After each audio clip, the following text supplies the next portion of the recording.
السلام عليكم ورحمة الله. السلام عليكم ورحمة الله. Alhamdulillah, syukurillah. Masih diberikan oleh Allah Subhanahu wa taala kesempatan untuk kita sama-sama bertemu kembali dan silaturahim.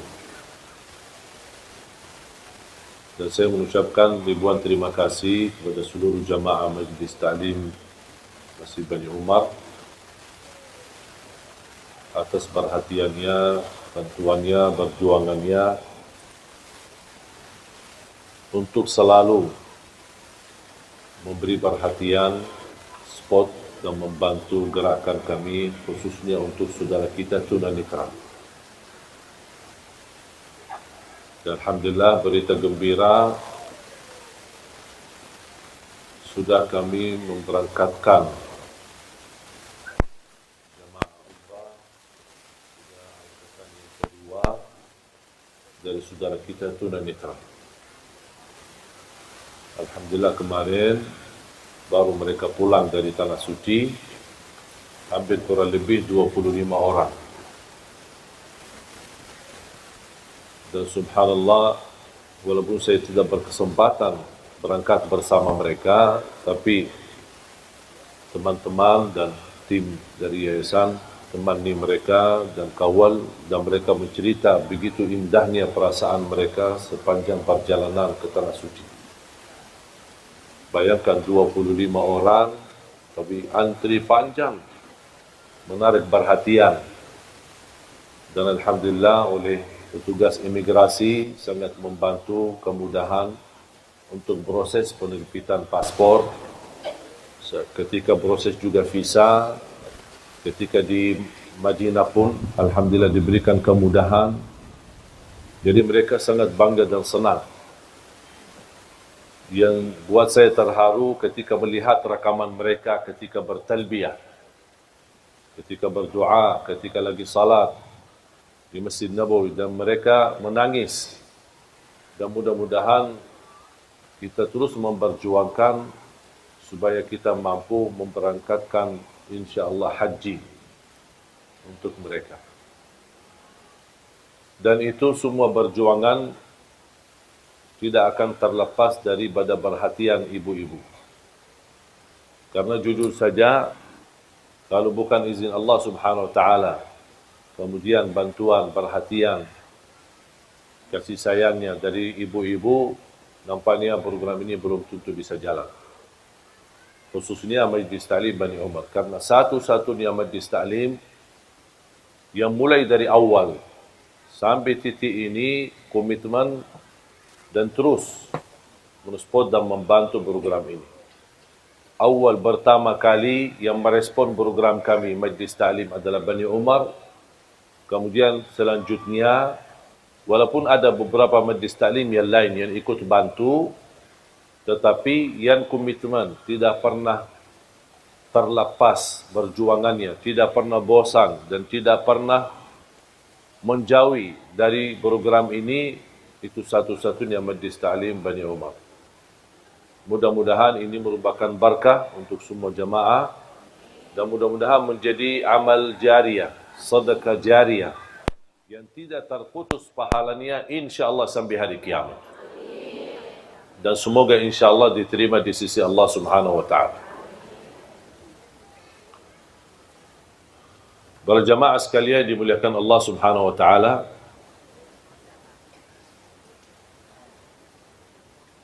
saya membaca satu kisah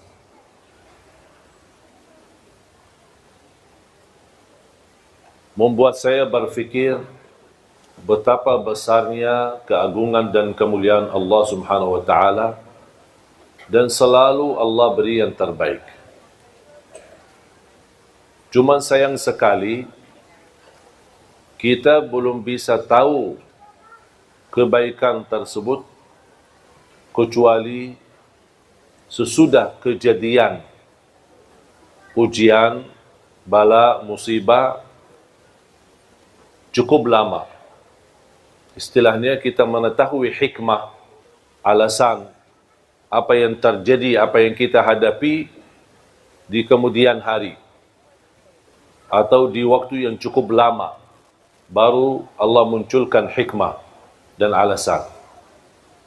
Kisah yang saya baca mengambil banyak hikmah dan pelajaran, membuat saya sadar dan semakin belajar dan meyakini apa yang datang dari Allah pasti itu baik, walaupun nampaknya di pandangan mata kita buruk, dan itu ujian. Ada beberapa pengusaha berdagang, mereka belanja barang banyak dari salah satu negeri, kemudian mereka naik kapal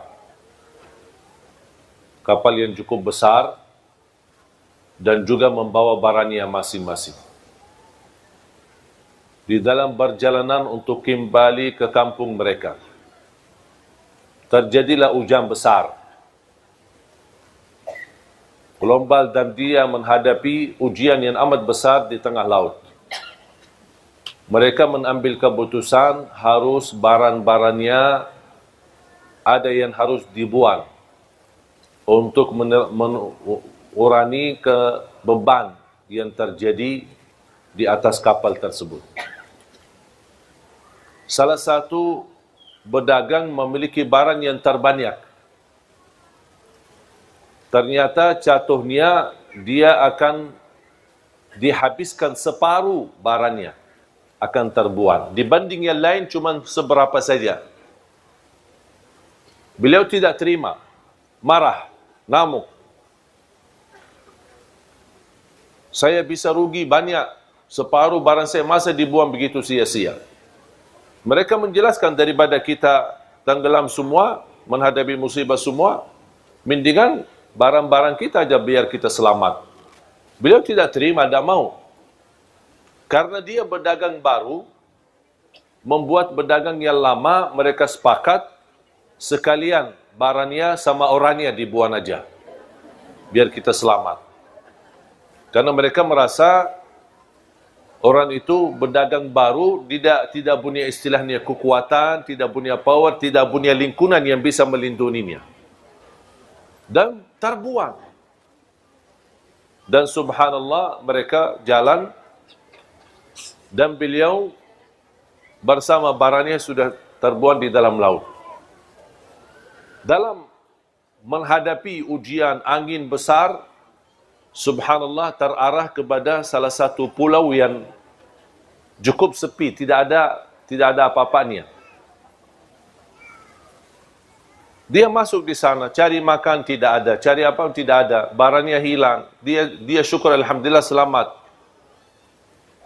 Dapat sedikit sumur air yang bersih, dia bisa minum. Sedikit hanya yang bisa dia dapat, hanya minum air. Di situ dia menemukan sebuah rumah kecil dari kayu. Dia masuk ke rumah dan dia bisa rasa nyaman untuk bisa istirahat dan tidur. Berjalan waktu beberapa hari, tidak ada yang datang menolong dia. Tiba-tiba datangnya angin yang cukup kencang dan besar, mengakibatkan terjadi kebakaran di pulau tersebut. Dihabiskan semua pohon-pohon yang ada sekaligus rumah kayunya itu. Begitu dia diselamatkan dari kebakaran dan kehilangan tempat tinggalnya yang satu-satunya yang bisa melindungi dari bahaya, langsung dia berkata, "Ya Allah, kenapa ini? Sampai rumah yang aku tempati untuk mencari nyaman dan melindungi diri, kebakaran habis."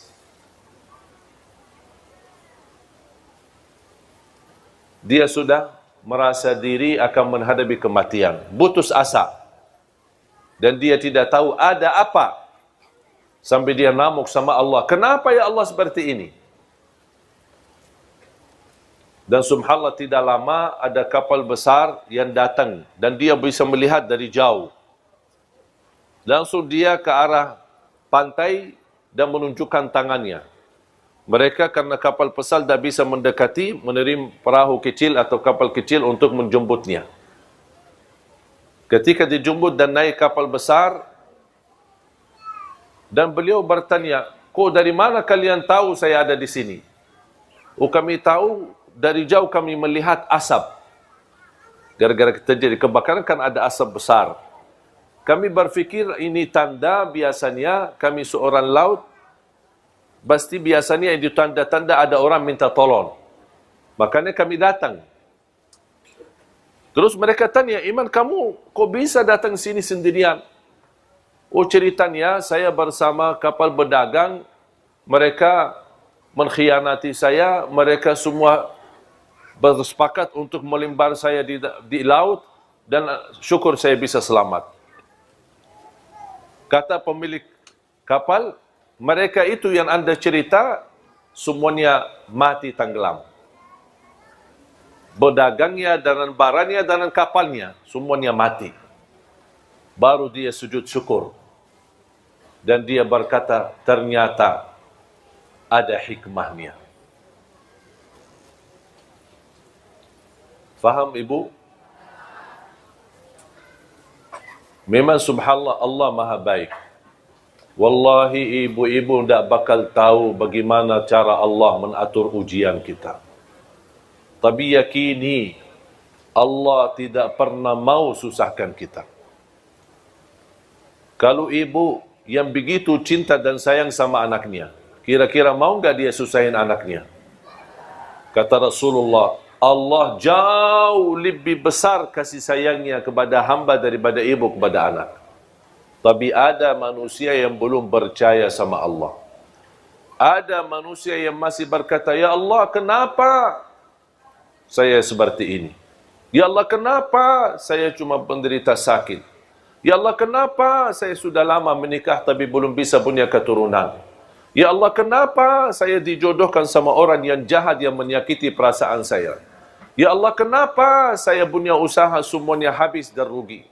Ya Allah, kenapa saya... Itu bahasa kita sehari-hari.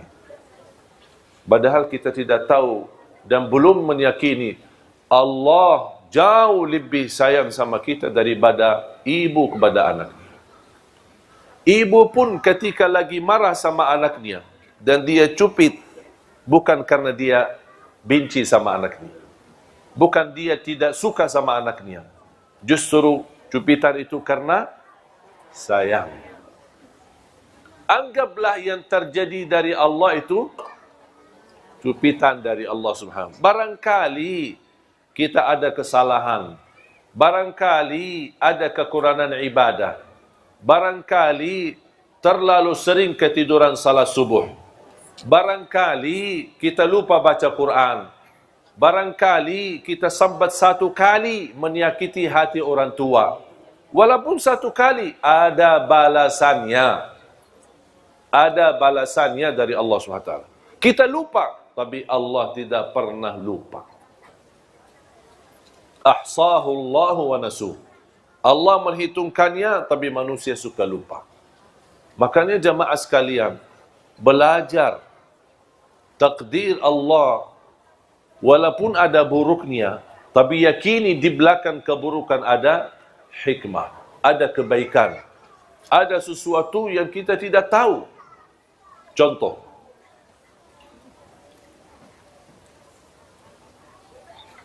tadi ada satu ibu bercerita, suaminya meninggal. Semoga diampuni Allah Subhanahu wa taala. Baru saja nikah 7 bulan.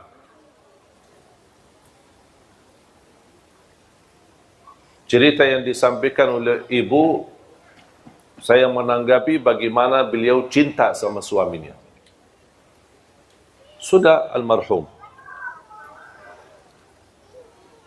Beliau berkata, seandai kata saya menikah, tapi masih merasa terbeban karena dia sayang sama suaminya. Dan dia berkeinginan bertemu suaminya di surga.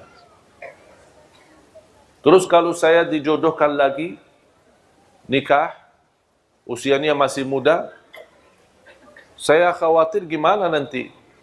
Sama suami yang pertama atau suami yang Yang kedua, ya udahlah, daripada bingung, mendingan dah usah nikah katanya.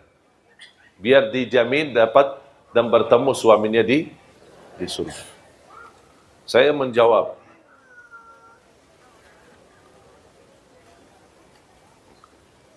kalau usulan saya, kalau ada jodohnya nikahlah.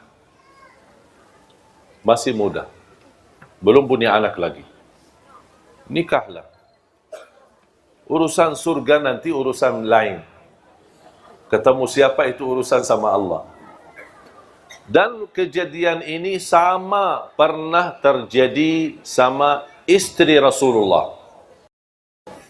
Bernama Ummu Salamah. Kenal nggak Ummu Salamah?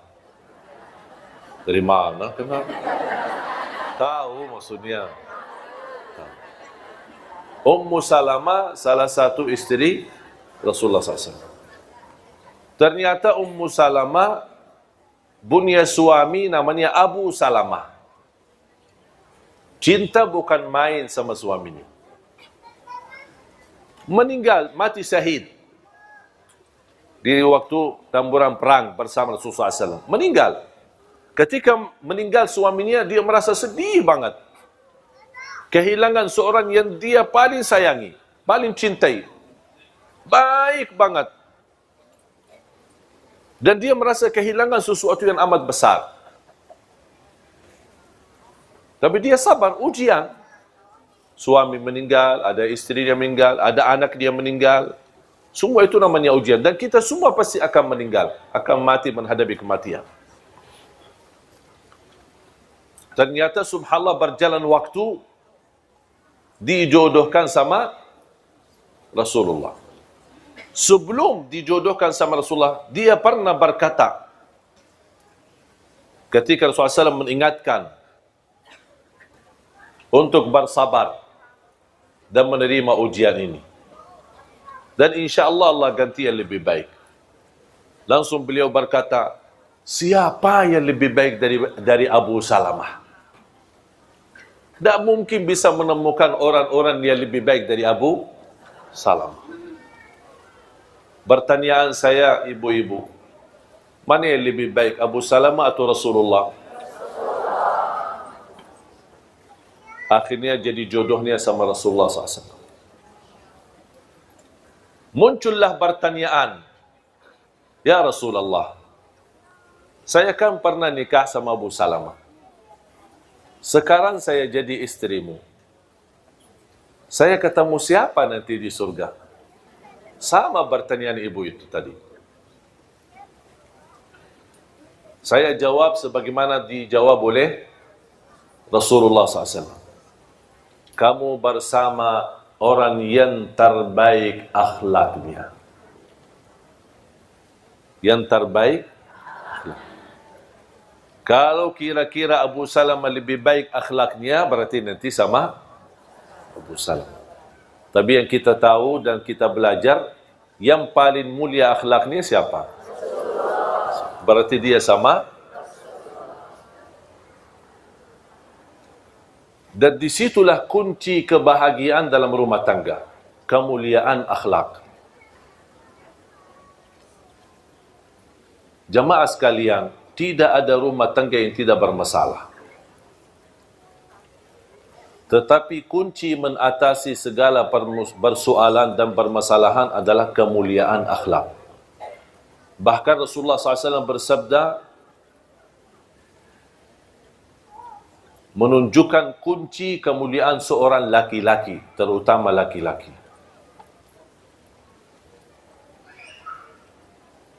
Sebagaimana kemuliaan seorang atau kemuliaan seorang laki-laki yang paling mulia akhlaknya sama istrinya. Makanya ulama berkata, kalau ingin mengetahui akhlak seorang, jangan tanya jauh-jauh, tanya istrinya. Kalau istrinya biar mentul, berarti mantap, alhamdulillah. Kalau istrinya berkata, stres, pusing, oh berarti masalah.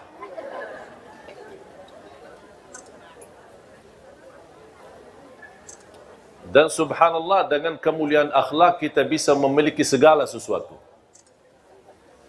Dengan kemuliaan akhlak kita bisa memiliki segala. Memiliki hati orang, memiliki kehormatan orang, memiliki kemuliaan orang, pasti akan dimuliakan. Apalagi di saat istri kita sedang membutuhkan dampingan kita, perhatian kita, bantuan kita. Itu luar biasa, sangat harga besar baginya ketika dia memiliki suami yang berakhlak mulia. Makanya jamaah sekalian, sampai Rasulullah SAW bersabda, "Aqrabukum minni majlisan yawmal qiyamah ahasinukum akhlaqa." Yang paling dekat kepadaku hari kiamat, kata Rasulullah, yang paling mulia akhlaknya di dunia. Jadi kemuliaan akhlak atau seorang memiliki kemuliaan akhlak, dia mendapatkan posisi yang amat besar di sisi Allah. Kemuliaan, darajat yang tinggi bersama para nabi, siddiqin, syuhada dan salihin.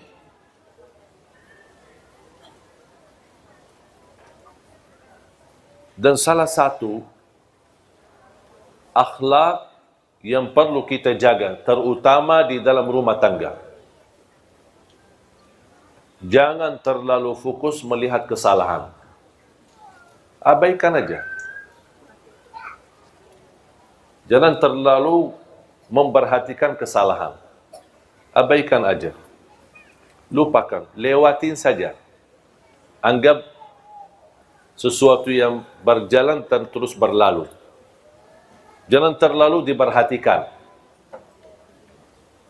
Kalau setiap kesalahan ada teguran, setiap kesalahan dibahas, setiap kesalahan dibicarakan, setiap kesalahan namuk, tidak akan selesai. Karena kita manusia tidak terlepas dari kesalahan.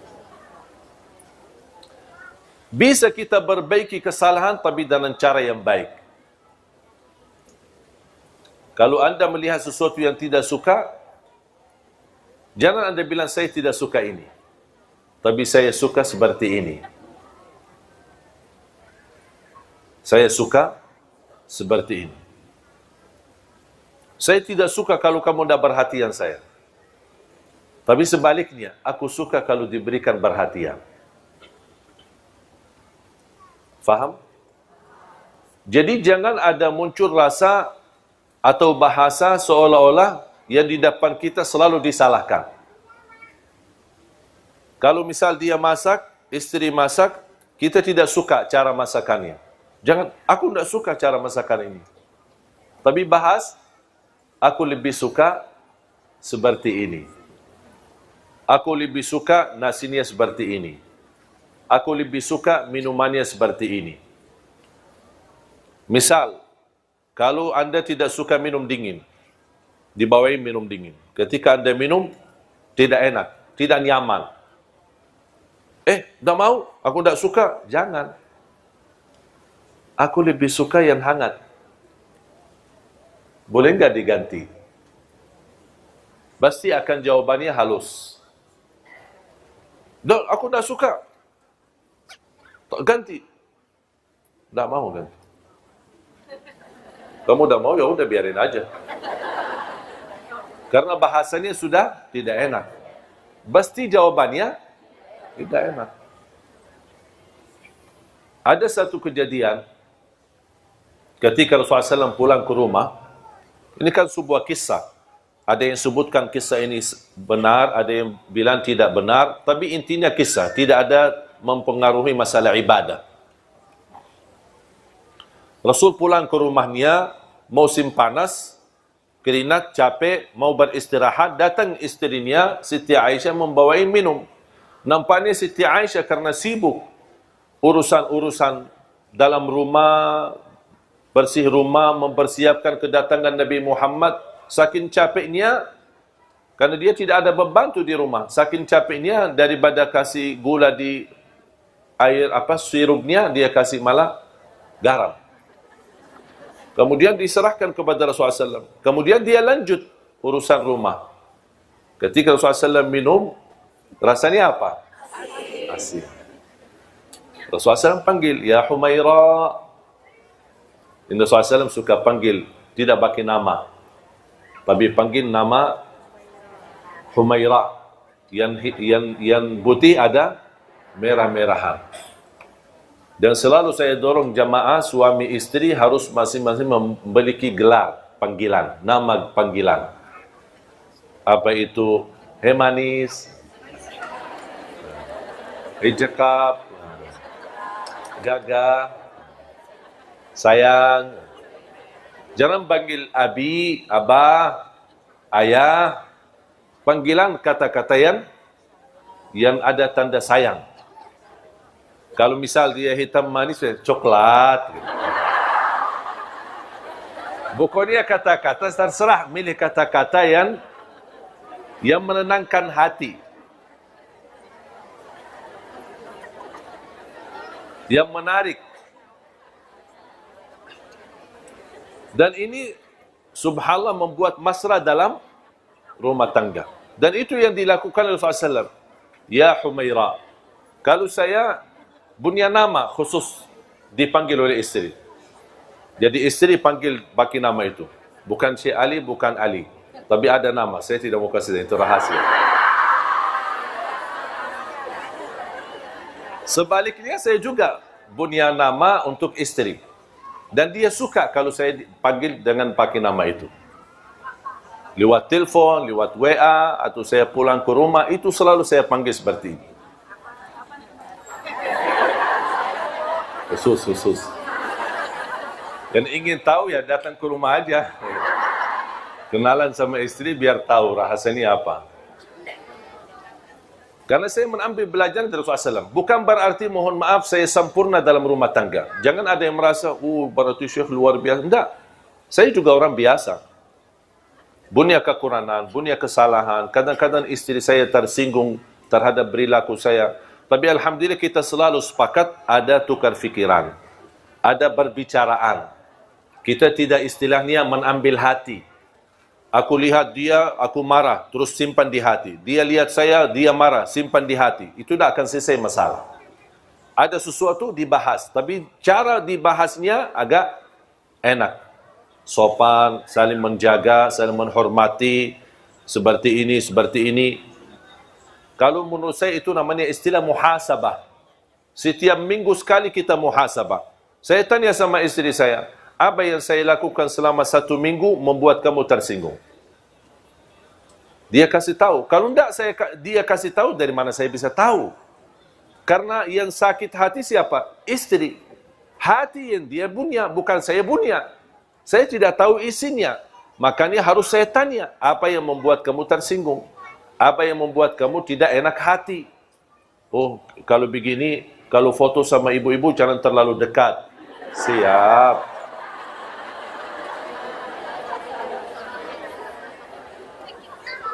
Udah, saya akhirnya turuti apa yang dia mau. Kalau bisa, jangan foto sama sekali. Saya bilang jangan, nanti ibu-ibu juga tersinggung. Saya jelaskan. Saya tidak bilang, tidak mau dan membalas dengan kasar. Enggak, saya bahas. Begini, kalau di Indonesia, kalau tidak menolak, kalau ketika diajak foto, nanti kita dianggap sombong. Tidak ada kasih sayang, tidak ada perhatian. Saya jelaskan, itu kebiasaan di Indonesia. Kalau di Arab memang beda. Ya, akhirnya saya jelaskan, oh gitu, ya udahlah, boleh. Tapi coba kalau saya bilang, pas begitu, kalau bisa jangan foto sama ibu-ibu, dah mau, harus saya foto. Berantem, dah akan selesai masalah. Dan dah bakal dia setuju. Tapi dia ada bicara baik-baik, halus, akhirnya alhamdulillah dapat disetujui. Tapi jangan terlalu dekat. Aku heran kadang-kadang ada ibu-ibu begini. Astagfirullahaladzim, saya kaget. Saya bilang, ibu, saya masih wudu.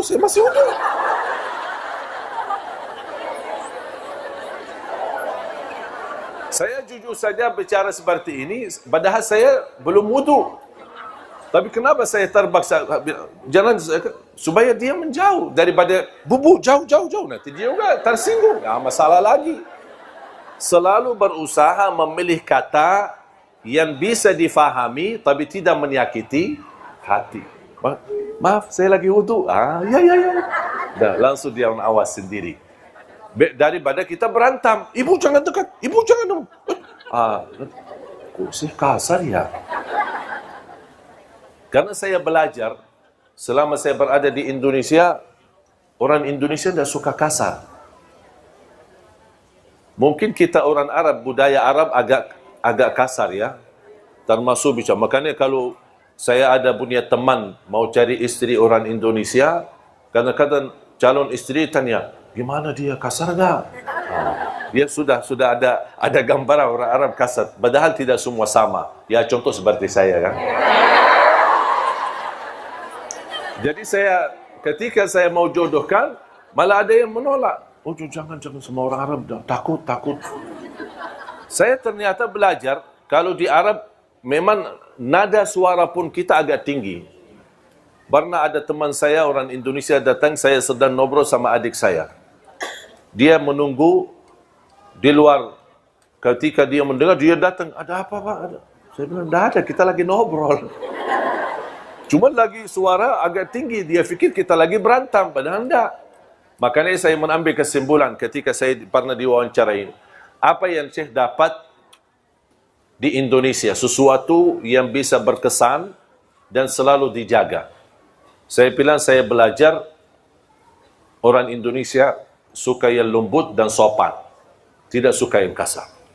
Makanya kalau kita di Arab dulu, saya suka mengucapkan Assalamualaikum.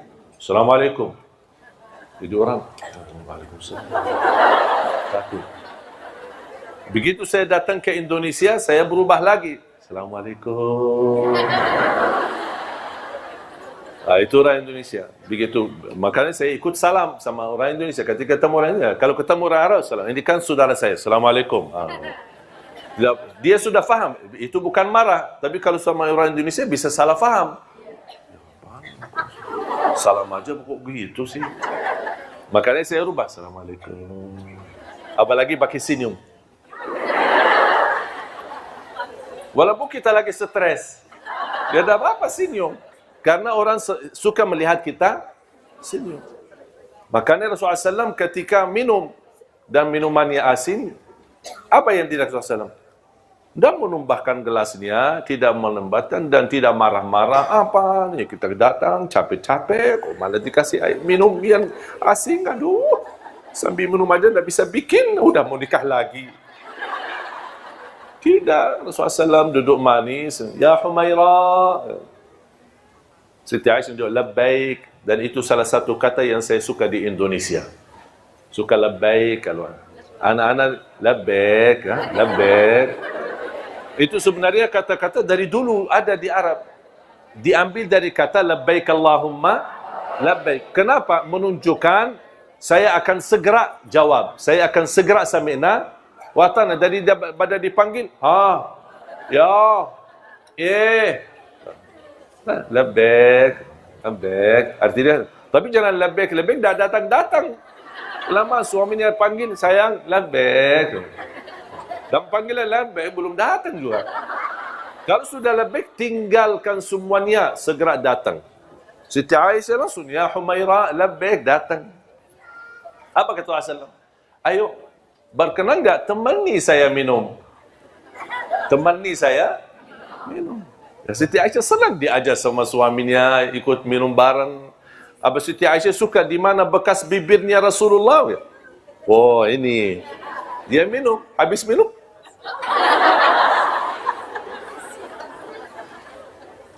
Rasul tidak bicara apa-apa, diam. Akhirnya dia sendiri minta maaf. Kira-kira kalau seperti ini, terulang lagi enggak? Kayaknya tidak. Karena sudah langsung mendapatkan teguran, tapi dengan cara yang halus. Coba kira-kira kalau pas kita pulang, minta, ayo bawain kopi. Pas kita dikasih kopi, malah isinya garam. Apaan ini kok? Masa sudah kita nikah 20 tahun, kopi tidak bisa bikin sih? Marah-marah. Kira-kira nanti kalau mau bikin kopi lagi, kasih garam enggak? Barangkali kasih racun sekalian biar habis. Kok masa gara-gara kopi marah-marah sih? Jadi, mengatasi masalah jemaah sekalian, jangan menghadapi dengan kekerasan. Walaupun bisa selesai masalah, tapi membuat hati sakit. Milihlah kata yang halus, yang baik. Termasuk ibu-ibu menghadapi suami yang barangkali tidak nyambung dengan kita, tidak sesuai dengan keinginan kita. Jangan anda selalu membalas dengan kasar, tapi selalu beri yang terbaik dan selalu berdoa. Ya Allah, berilah hidayah. Ya Allah, berilah petunjuk. Ya Allah, jadikan beliau bertanggungjawab. Ya Allah, jadikan beliau kasih sayang. Orang yang benar-benar memberi perhatian kepada kami, kepada anak kami, dan bertanggungjawab nafkah dan urusan keluarga kami. Itu ikhtiar kita, doa. Kalau memang sudah di dalam takdirnya Allah subhanahu wa ta'ala jodohnya seperti ini, ya bakal seperti ini. Yang bisa merubah nasib dan takdir hanya doa. Makanya jangan berhenti berdoa. Habis anda berikhtiar dan ada yang merasa sudah tidak kuat, tidak bisa tahan. Itu pilihan atau solusi dalam agama, boleh minta cerai. Itu solusi, bukan sesuatu yang tidak boleh. Ada orang, kalau katanya minta cerai, tak bakal masuk surga. Kata siapa? Kalau benar-benar, sebagaimana saya jelaskan, ibu sudah sabar, sudah doa, sudah ikhtiar, sudah memimpin nasihat, tapi tetap tidak ada perubahan sama sekali. Dan masih bisa sabar, saya usulkan sabarlah. Tapi kalau ada orang tidak bisa sabar, bahkan ada yang merasa lebih baik saya mati, kenapa susahkan diri? Lepas. Karena inti daripada rumah tangga hidup bahagia. Kalau kehilangan kebahagiaan buat apa? Banyak orang yang sudah bisa berpisah walaupun anaknya sudah 10. Jadi jangan ada orang berkata, oh demi anak, demi anak. Itu bahasa yang menurut saya tidak tepat. Sebenarnya anak itu bisa diurus, bisa dijaga dan bisa diperhatikan. Tapi yang lebih utama adalah kita merasa harmonis, sakinah, mawaddah, rahmah dalam rumah tangga. Karena kalau tidak ada hubungan baik antara suami istri akan mempengaruhi kepada anak. Walaupun kita bertahan, tapi anak kita nanti menjadi sakit. Anak kita nanti membuat dia sakit jiwa, sakit hati. Karena dia selalu melihat orang tuanya berantem. Selalu orang tuanya marah. Dan selalu saya nasihatkan, kalau terpaksa anda memarah sama suami atau istri, jangan di depan anak-anak. Jangan di depan anak-anak. Apalagi kalau bisa ditunda amarahannya sampai malam. Biar semuanya anak tidur, masuk kamar sendiri dan bicara baik-baik. Sudah akan diselesaikan masalah. Wallahi tidak ada masalah, pasti ada jalan keluar. Tapi kita mau atau tidak jalan keluarnya. Itu persoalannya. Banyak ujian yang saya hadapi dalam rumah tangga. Tapi selalu yang membuat kami bahagia, selalu saya sepakat sama istri, selalu mencari jalan keluar. Selama ada masalah, pasti ada jalan keluar. Fa inna ma'al usri yusra, inna ma'al usri yusra. Kalau ada satu kesusahan, berarti ada dua jalan kemudahan. Itu yang saya sudah yakini saya sama istri saya. Dan alhamdulillah tidak pernah ada masalah, kami cepat bisa mengatasinya. Dan tidak berlama-lama, supaya tidak menimbulkan hal-hal yang tidak diinginkan. Apapun sikapnya, apapun prinsipnya, apapun kejadiannya. Makanya jamaah sekalian, kembalilah. Akhlak yang mulia, akhlak yang baik, jaminan dapat syafaat Nabi Muhammad, jaminan darajat yang tinggi di dalam surga. Bahkan Rasulullah SAW bersabda, darajatnya orang yang mulia akhlaknya bisa tercapai lebih tinggi daripada darajatnya ahli puasa dan ahli tahajud. Ahli puasa sama, padahal kita tahu pahala puasa begitu besar, pahala tahajud begitu tinggi, tapi jauh lebih tinggi daripada dua-duanya adalah orang yang mulia akhlaknya. Contoh, kalau ada orang suka puasa, suka tahajud, tapi tidak baik akhlaknya. Ada satu orang tidak puasa, tidak tahajud, tapi baik akhlaknya. Jauh lebih mulia di sisi Allah yang baik akhlaknya. Apalagi kalau bisa kita jaga puasa, jaga tahajud, jaga ibadah, dan juga jaga akhlak. Itu luar biasa, mantap. Luar biasa keagungan dan anugerah dari Allah Subhanahu wa taala. Makanya jamaah sekalian dimuliakan Allah Subhanahu wa taala, mari kita selalu kita niatkan. Dan apapun yang kita hadapi, anggaplah ujian. Huwallazi khalaqal mauta wal hayata liyabluwakum ayyukum ahsanu amala. Allah menuji kalian agar bisa anda tahu siapa yang terbaik amalan. Buat apa Allah uji? Supaya terlihat siapa yang terbaik, siapa yang paling sabar, siapa yang paling ikhlas, siapa yang paling ridha.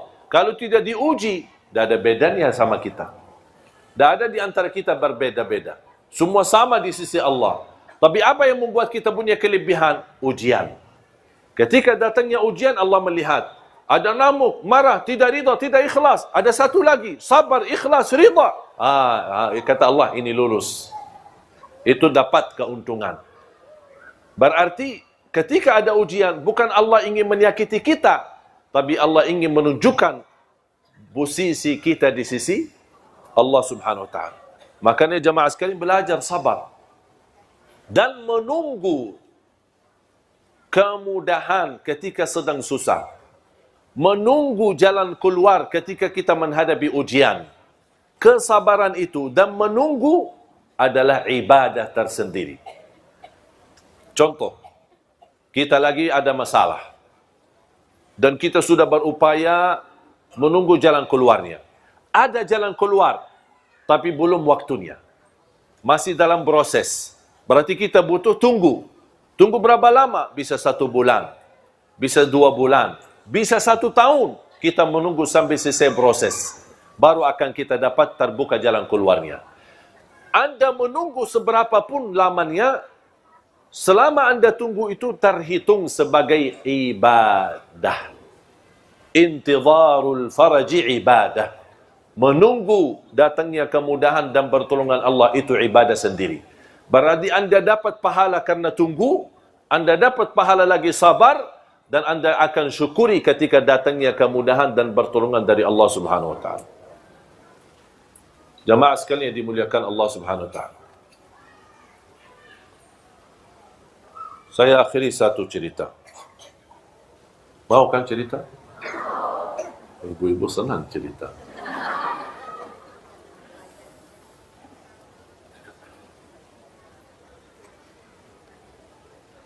Saya menemukan satu keluarga.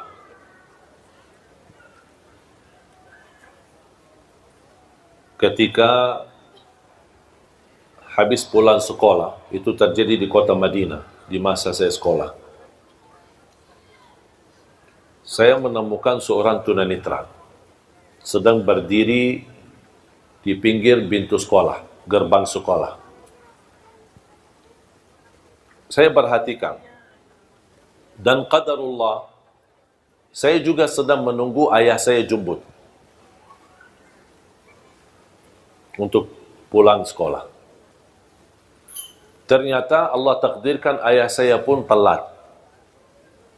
Dan tunanetra pun di samping saya juga sendirian. Menarik perhatian saya, membuat saya mendekat dan ajak bicara.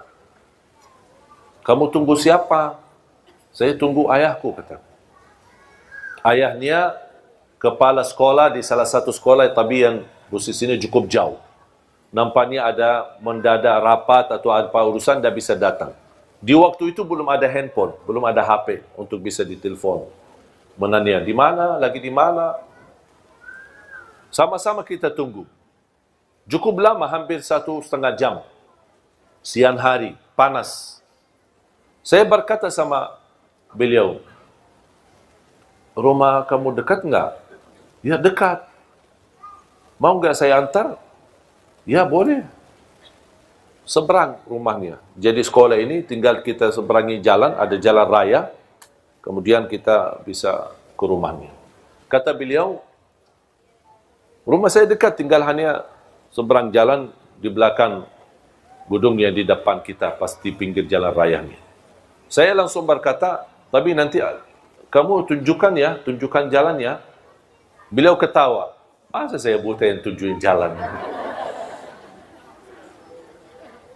Pas begitu saya dampingi, subhanallah ibu-ibu.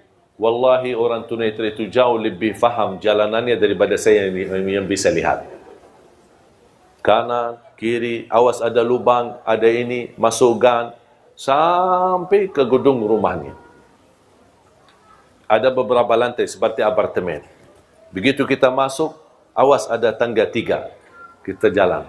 Ada lagi tangga 1 kecil, kita naik. Ada lift, buka pintu. Bencet nomor sekian. Pas kita naik, pas begitu keluar ke arah kanan. Sampai di mana belnya rumah itu dia tahu. Di sini. Nah, begitu ibunya buka. Dan dia masuk di belakang pintu karena diharapkan pakai cadar. Dia tidak tunjukkan diri, tapi dia berbicara sama saya di belakang, dari belakang pintu.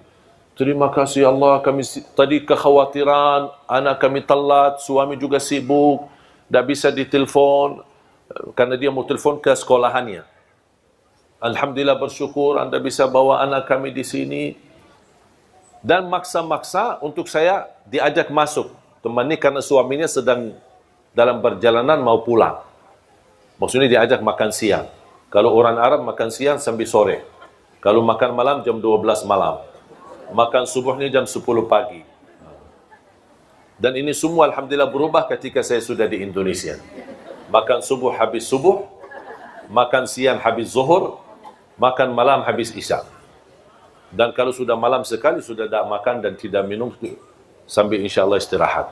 Jadi, ketika saya diajak masuk dan temani ada satu ruangan buat tamu, ada satu kejadian membuat saya sangat terkejut. Beliau yang tadi saya antarin, dia mengajak adiknya. Ada 3 saudara.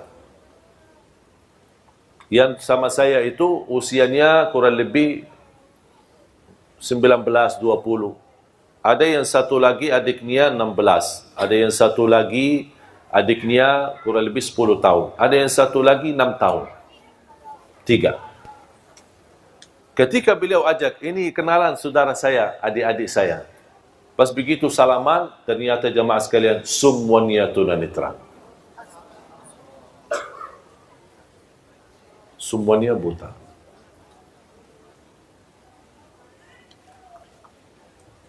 Di saat itu, jujur saja jemaah sekalian, beberapa waktu lalu, waktu kejadian ini, saya ada sedikit stres. Ada masalah lah gitu. Namanya anak muda kan.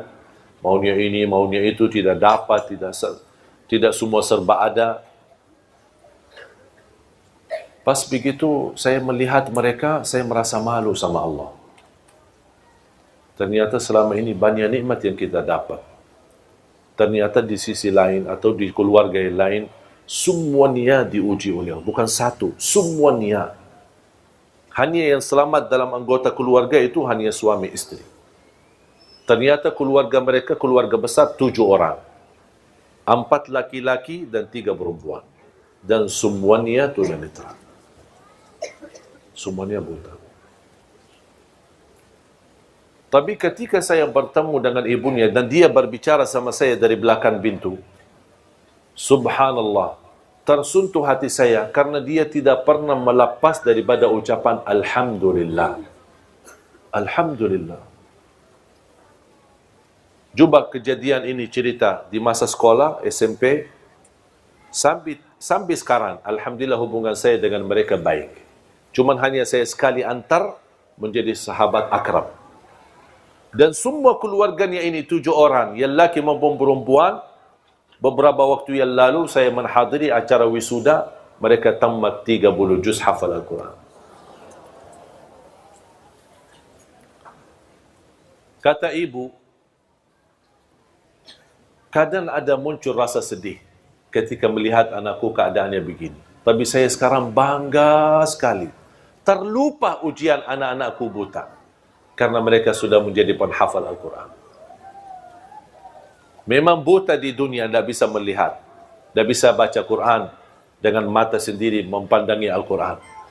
Tapi insya Allah di hari kiamat, dia akan menjadi saksi baik untuk kedua orang tuanya. Dan akan bisa melihat dengan jelas dan terang jalan menuju ke surga Allah Subhanahu wa ta'ala. Makanya jamaah sekalian, kita bersyukur. Kita masih banyak belum bersyukur. Menurut saya terlalu banyak nikmat yang Allah berikan. Nikmat orang tua, nikmat kita masih bisa bergerak kemana saja pergi. Nikmat aman di negeri kita, alhamdulillah bisa pulang kemana-mana, bisa pergi kemana-mana, menghadiri majlis ta'lim, tidak ada yang mengganggu kita, tidak ada menyakiti kita, tidak ada yang mencuri atau mengambil hak kita. Kita merasa aman, nikmat, melaksanakan ibadah. Ada yang diberikan karunia bangun tahajud di tengah malam. Wallahi itu nikmat, ibu-ibu. Jangan ada yang merasa itu kehebatan kita atau kelebihan kita. Wallahi itu anugerah dari Allah Subhanahu wa ta'ala. Anda bisa beramal, donasi, beri nafkah, beri sedekah di mana-mana. Wallahi itu karunia, bukan karena kita punya uang, bukan karena kita punya kelebihan. Ketika diberikan kemudahan bisa umrah, wallahi itu karunia, bukan karena kita bisa daftar untuk umrah, bukan karena ada travel di mana-mana kita bisa ikuti mereka. Kalau kita bisa haji, wallahi itu karunia dari Allah, bukan karena kemampuan dan kehebatan kita. Banyak, terlalu banyak nikmat Allah. Kalau kadang saya duduk sendiri menghitungkan dan muhasabah diri betapa nikmat Allah yang ada di keliling kita, di sekitar kita, wallahi rasa malu. Tak sanggup untuk mensyukurinya semua. Ada ujian, tapi kalau kita berfikir dengan mata dan akal yang sehat, mana yang lebih banyak, ujian atau nikmat? Jauh lebih banyak nikmat. Tapi kenapa kita manusia suka lupa? Pas ada ujian kita baru marah dan tidak terima. Ketika ada nikmat, tak pernah ada manusia berkata, ya Allah, saya tidak pantas mendapatkan nikmat itu. Tapi ketika diuji, ya Allah, saya tidak pantas diuji. Itulah manusia. Makanya Allah sebutkan manusia di dalam Al-Quran, manusia amat bodoh dan amat zalim. Maksudnya apa amat bodoh dan amat zalim? Ya perilakunya. Dia menzalimi dirinya sendiri. Dia merasa dirinya hebat dan dia lupa itu semua karunia dari Allah Subhanahu wa ta'ala. Makanya belajar jamaah sekalian, selalu ucapkan alhamdulillah. Yang lebih indah ucapan alhamdulillah, kita masih berkenan memuji Allah dalam segala pujian ketika kita menghadapi musibah, ujian. Makanya ada hadis Rasulullah SAW. Ketika ada seorang diuji dengan salah satu anggota keluarga meninggal dunia. Apa itu ayahnya, ibunya, istrinya, suaminya, anaknya. Allah turunkan malaikat. Unzuru ma qala abdi. Malaikatku, lihatlah apa ucapan hambaku ketika saya uji dengan ujian kematian. Malaikat menjawab, hambamu ya Allah berkata, hamadaka wastarja. Maksudnya apa? Hamadaka wastarja. Mengucapkan alhamdulillah, inna lillah wa inna ilaihi raji'un. Kata Allah kepada malaikat, ibnu li'abdi baitan fil jannah wa sammuhu baital hamd. Bangunlah di dalam surgaku istana dan berikan nama istana itu nama Alhamdu. Ini khusus pahala dan keistimewaan yang Allah sediakan yang mampu mengucapkan alhamdulillah ketika menghadapi musibah. Sebelum inna lillahi wa inna ilaihi raji'un. Sebelum la haula wa la quwata illa billah, alhamdulillah.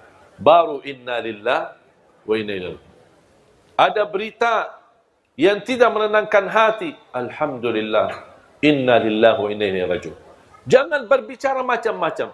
Wallahi Bapak Ibu jamaah sekalian, kalau anda berkenan ucapkan kata ini, langsung akan turun rahmat Allah di dalam hati kita. Akan terasa tenang, biarpun musibahnya cukup besar. Akan Allah berikan segera dalam jalan keluarnya. Tapi belajar mengucapkan alhamdulillah. Khususnya ketika menghadapi musibah.